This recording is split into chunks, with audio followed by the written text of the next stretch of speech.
వస్తున్నాడు. ఎక్కడికి? మా ఓడు బస్ దిగి వస్తున్నాడా? ఏ బస్సు?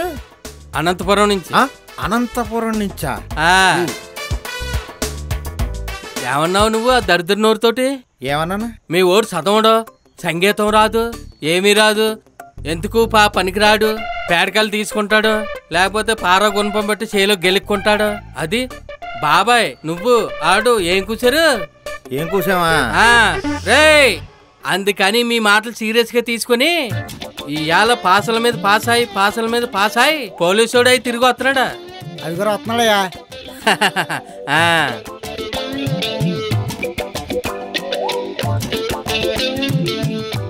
ప్రయాణం బాగా జరిగిందా నాన్న? బాగా జరిగింది నాన్న. అయ్యి బాబాయ్ ఇప్పుడు ఏమంటారా? ఇదిగో బాబాయ్ నువ్వు ఆడు మా ఊరిని ఏమన్నారా మీరు?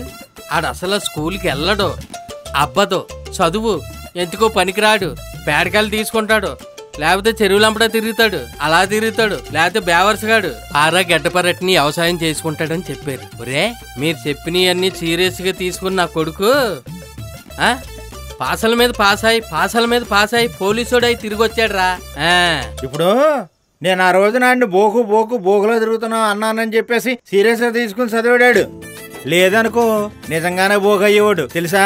వీడికి ఇంత వయసు వచ్చినా గానీ ఎదవ చేష్టలు పోలేదు. మీ బాబు ఇప్పటికే అంతకనేరా నిన్ను బుర్ర తక్కువ నా కొడక అని తిడుతుంటే ఎందుకు అనుకున్నాను. మీ బాబు కరెక్ట్ గానే తిట్టాడు. దాన్న ఈ బోకుల్ని ఏం పట్టించుకోకు.